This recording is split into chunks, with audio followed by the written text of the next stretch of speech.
1% ತಿಳ್ಕೊಂಡಿರೋದಕ್ಕೆ ಈ ರೀತಿಯ ಮಾತುಗಳಲ್ಲಿ ಚೇಂಜಸ್ ಆಗ್ತಾ ಉಂಟು.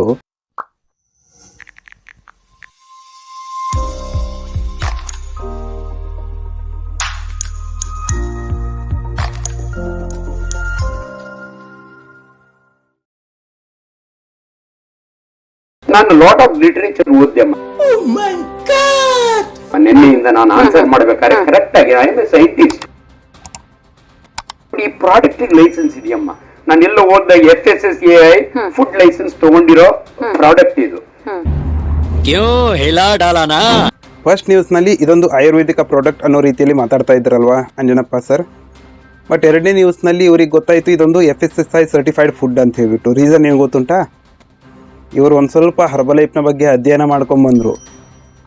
ಇದನ್ನು ಮೊದಲನೇ ನ್ಯೂಸ್ನಲ್ಲಿ ಬರಬೇಕಾದ್ರೆ ಮಾಡ್ಕೊಬರ್ಬೋದಾಗಿತ್ತಲ್ವ. ಇದರ ಬಗ್ಗೆ ರಿಸರ್ಚ್ ಆಗಿ ಇದರಲ್ಲಿ ಏನುಂಟು ಏನಿಲ್ಲ ಅಂತ ಹೇಳ್ಬಿಟ್ಟು ತಿಳ್ಕೊಂಬರ್ಬೇಕಾಗಿತ್ತಲ್ವ. ಹರ್ಬಲೈಫ್ನ ಬಗ್ಗೆ ಖಾಲಿ 1% ತಿಳ್ಕೊಂಡಿರೋದಕ್ಕೆ ಈ ರೀತಿಯ ಮಾತುಗಳಲ್ಲಿ ಚೇಂಜಸ್ ಆಗ್ತಾ ಉಂಟು. ಒಂದೊಮ್ಮೆ ಏನಾದರೂ ಹರ್ಬಲೈಫ್ನ ಬಗ್ಗೆ ಕಂಪ್ಲೀಟ್ ತಿಳ್ಕೊಂಬಿಟ್ರೆ ಎಷ್ಟೋ ಜನರ ಜೀವ ಉಳಿಸ್ಲಿಕ್ಕೆ ಆಗ್ತಿತ್ತು ಡಾಕ್ಟರ್ ಅಂಜನಪ್ಪನವರಿಗೆ. ಈ ವಿಡಿಯೋ ಯಾವಾಗ ಬೇಕಾದರೂ ಯೂಟ್ಯೂಬ್ನಿಂದ ಡಿಲೀಟ್ ಆಗಬಹುದು. ಅದಕ್ಕೆ ಬೇರೆ ಬೇರೆ ಪ್ಲ್ಯಾಟ್ಫಾರ್ಮ್ಗಳಲ್ಲಿ ಈ ವಿಡಿಯೋವನ್ನು ಅಪ್ಲೋಡ್ ಮಾಡಿಟ್ಟಿದ್ದೇನೆ. ಅದರ ಲಿಂಕನ್ನು ಕೆಳಗೆ ಡಿಸ್ಕ್ರಿಪ್ಷನ್ನಲ್ಲಿ ಕೊಟ್ಟಿದ್ದೇನೆ. ಈ ಲಿಂಕ್ಗಳನ್ನು ಸೇವ್ ಮಾಡಿ ಇಟ್ಕೊಳ್ಳಿ. ಇಲ್ಲಿ ಸಿಕ್ಕಿಲ್ಲ ಅಂತ ಹೇಳಿದ್ರೆ ಆ ಲಿಂಕ್ಗಳಲ್ಲಂತೂ ನಿಮಗೆ ಆ ವಿಡಿಯೋ ಸಿಗುತ್ತೆ.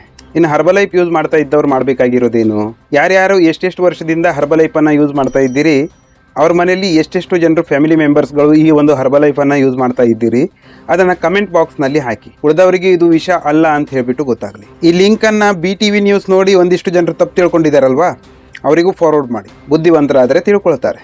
ಸ್ಟಾರ್ಟಿಂಗ್ನಲ್ಲಿ ಒಂದು ಮಾತು ಹೇಳಿದ್ನಲ್ವಾ, ಈ ನ್ಯೂಸ್ನಿಂದ ನಂಗೆ ಬಹಳಷ್ಟು ಪ್ರಯೋಜನ ಆಗಿದೆ ಅಂತ ಹೇಳಿಬಿಟ್ಟು. ಅದೇನು, ಈ ವಿಡಿಯೋ ಮಾಡಬೇಕಾದ್ರೆ ಬಹಳಷ್ಟು ಅಧ್ಯಯನಗಳನ್ನು ಮಾಡಬೇಕಾಯಿತು.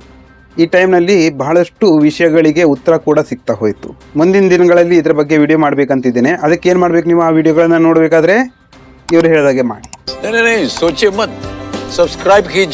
ಎಲ್ಲರೂ ಚೆನ್ನಾಗಿರಪ್ಪ, ಹೆಲ್ದಿ ಆಗಿರಿ, ಫಿಟ್ ಆಗಿರಿ. ಮತ್ತೆ ಮುಂದಿನ ವಿಡಿಯೋಗಳಲ್ಲಿ ಮತ್ತೆ ಸಿಗುವ. ಅಲ್ಲಿವರೆಗೆ ಖತಮ್. ಬಾಯ್ ಬಾಯ್, ಟಾಟಾ, ಗುಡ್ ಬಾಯ್.